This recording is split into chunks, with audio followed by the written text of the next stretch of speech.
Attachez vos ceintures. C'est une bombe qu'on lâche aujourd'hui.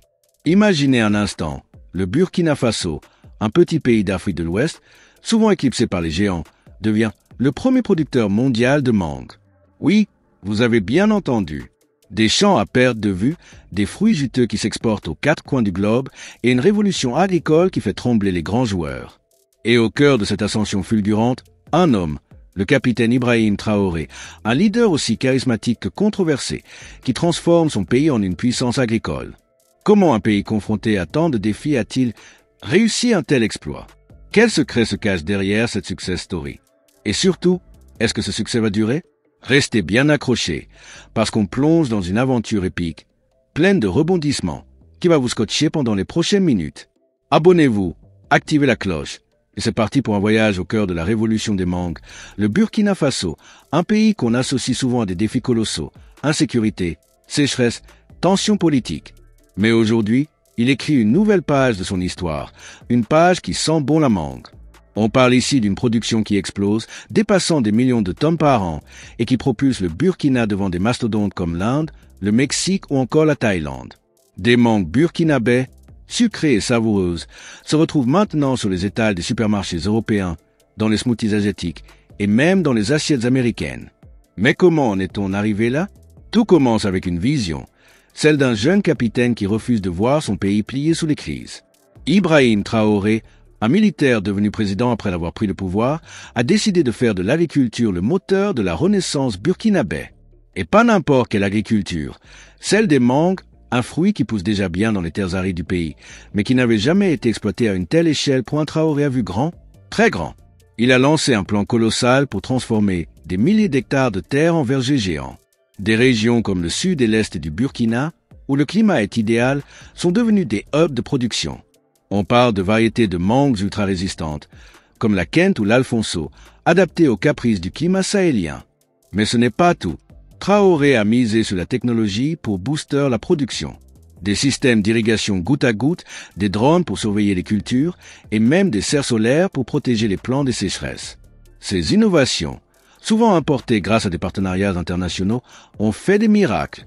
Les rendements ont explosé et les mangues burkinabés se sont imposés comme des références de qualité sur le marché mondial. Imaginez, des fruits si parfaits qu'ils concurrencent même les mangues légendaires de l'Inde, qui dominaient le marché depuis des décennies. Mais derrière ce succès, il y a une stratégie bien huilée. Traoré a mobilisé la jeunesse burkinabé, cette force vive qui représente plus de 70% de la population. Des milliers de jeunes ont été formés pour travailler dans les champs, avec des salaires attractifs et des perspectives d'avenir. Des villages entiers, autrefois désertés à cause de l'insécurité, renaissent grâce à cette manne économique. Les coopératives agricoles se multiplient et les femmes, souvent marginalisées, trouvent leur place dans cette révolution. On voit des mères de famille devenir entrepreneuses, vendant des mangues séchées ou des confitures sur les marchés locaux et internationaux. Traoré ne s'arrête pas là, il rêve d'une industrie de transformation. Des usines pour produire des jus, des purées, des fruits séchés. Tout ça pour multiplier la valeur ajoutée et faire entrer encore plus de devises dans le pays. Les exportations de mangues rapportent déjà des milliards de francs CFA, et ce n'est qu'un début. Mais ce tableau idyllique a ses zones d'ombre, et elles sont nombreuses. Le Burkina Faso reste un pays en proie à l'insécurité. Des groupes armés sévissent dans de vastes régions, rendant certaines zones agricoles dangereuses. Les agriculteurs, parfois, doivent travailler sous la menace d'attaques. Traoré a beau renforcer l'armée et chercher des alliés pour sécuriser le pays, le défi est immense. Et puis, il y a les critiques. Certains accusent le capitaine de se servir de ce succès agricole pour redorer son image. Traoré est un homme clivant. Adulé par ses partisans, qui le voient comme un héros anti-impérialiste, il est aussi décrié par ses opposants, qui dénoncent une gouvernance autoritaire. Des ONG internationales ont pointé du doigt des abus de pouvoir, des arrestations arbitraires et des violations des droits humains sous son régime. Alors, cette révolution des mangues, est-ce un vrai projet pour le peuple ou une vitrine pour masquer des problèmes plus profonds? Parlons aussi des partenariats internationaux, parce qu'ils jouent un rôle clé dans cette histoire. Traoré a choisi de se tourner vers des alliés comme la Russie, un partenaire stratégique qui apporte son expertise agricole. Des experts russes ont formé des agriculteurs burkinabés à des techniques modernes et des entreprises de Moscou ont investi dans des infrastructures. Ce rapprochement a permis au Burkina de diversifier ses soutiens, loin des traditionnels partenaires occidentaux comme la France, avec qui les relations se sont tendues après le départ des Dièses du Burkina Faso. Traoré a aussi noué des liens avec d'autres nations, comme la Turquie et les Émirats arabes unis, pour sécuriser des débouchés pour ses mangues. Les exportations ont bondi et des marchés exigeants comme l'Europe ou le Moyen-Orient s'arrachent les fruits burkinabais. Mais cette dépendance aux partenaires étrangers pose question.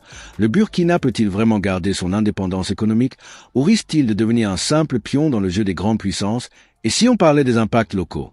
Cette explosion agricole change la vie des Burkinabés. Les revenus des agriculteurs ont grimpé et des milliers d'emplois ont été créés. Des écoles et des dispensaires voient le jour dans les zones rurales, financés par les profits des mangues. Mais tout le monde ne profite pas égalé. Les inégalités persistent et certains petits producteurs se sentent laissés pour compte, écrasés par les grandes coopératives, soutenues par le régime. En parallèle, l'environnement souffre.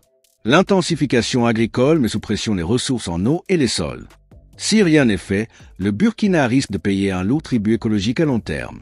Traoré promet des solutions durables, mais pour l'instant, la priorité reste la production à tout prix. ET dans ce grand jeu géopolitique, d'autres acteurs pourraient entrer en scène. Les États-Unis, sous l'impulsion de figures comme Donald Trump, qui n'a jamais caché son aversion pour l'influence croissante de la Russie en Afrique, pourraient chercher à contrer ce succès. Trump, avec sa rhétorique « America First », pourrait pousser des investissements agricoles pour rivaliser avec le Burkina. Imaginez un duel improbable, les mangues burkinabais contre des projets agricoles made in USA. Pendant ce temps, des pays comme l'Inde, qui voit son trône de roi des mangues vaciller, pourrait riposter avec des baisses de prix ou des campagnes pour reconquérir les marchés. Le Burkina est-il prêt pour une telle guerre commerciale?